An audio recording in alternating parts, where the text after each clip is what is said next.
Hi folks, I wanted to share a little tip with you I picked up on the Apple support forums.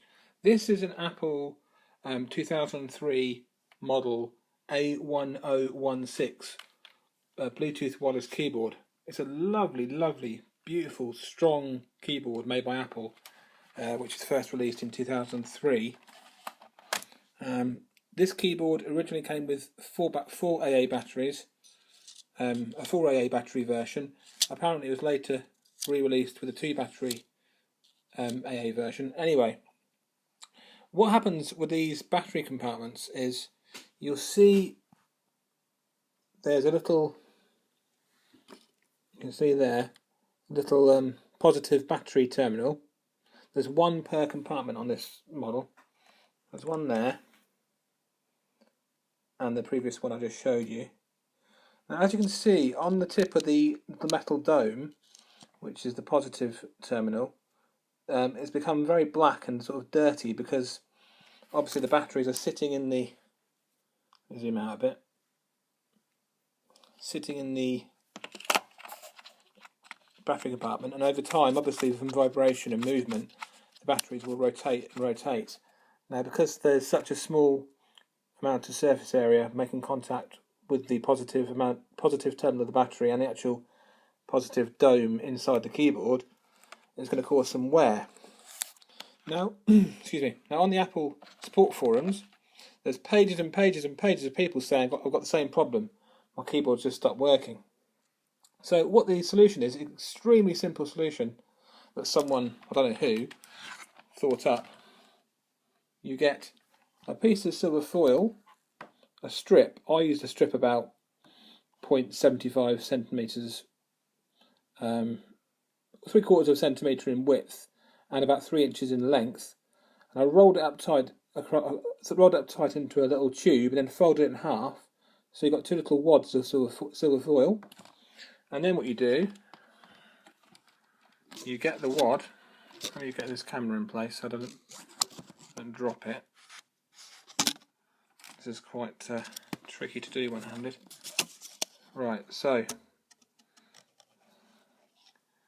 get the wad of silver foil and place it in the compartment. You see that's now in that compartment on top of the positive battery terminal. Let me show you that moving around. That's just sitting there, okay?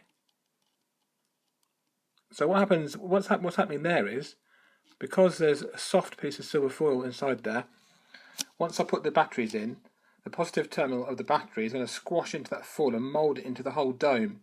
So it makes much more contact. There's much more surface area of the dome making contact with the battery. So I'll do that now. Put the first battery in, and then put the second one on top of it. You want to have the keyboard at a slight angle, sort of like that while you're doing this, so it doesn't fall out. Okay, and now the next one. There's 4, so in this version there's 4.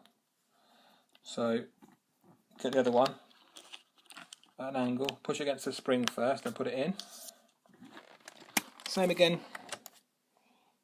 I don't know if you can see that, the foil sandwiched between the terminal and the battery. So now do the same again for the other terminal. Excuse the shaky video. Bit of foil.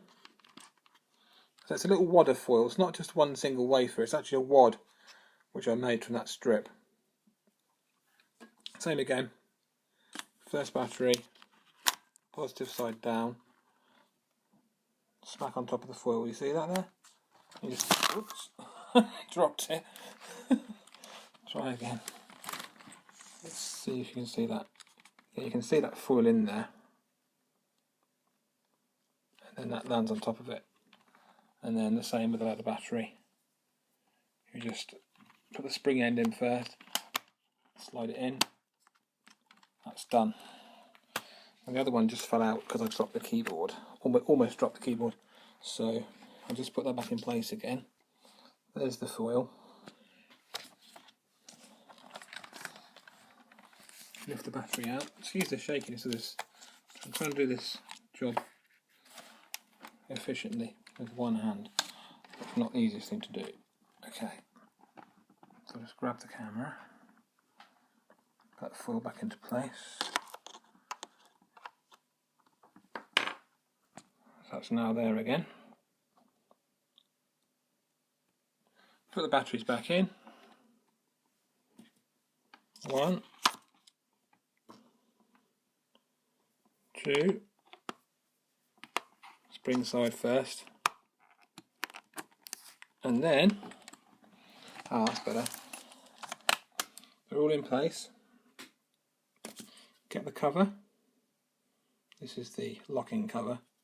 Make sure it's in the right way around. The right way around is the little LED translucent hole here, lined up with the LED.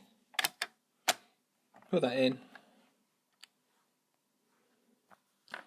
Lock the keyboard cover, which I'm going to do with the end of a pair of tweezers. It's one of these turning lock things, which is like a coin slot in the cylinder.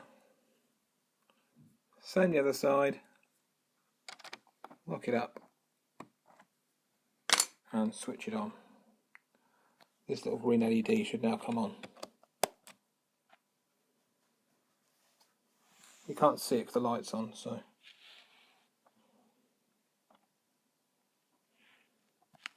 you block the light off to the camera, and hopefully you'll see it.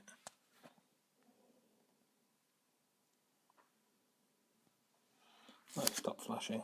How convenient. There we go. Now you can see it flashing. That's now waiting to pair with the Mac. So that's now fixed the problem.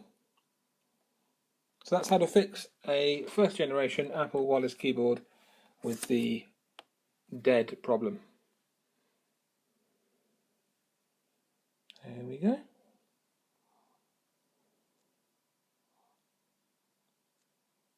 Model number A1016. Thanks guys. Bye bye. God bless you. Thanks for watching.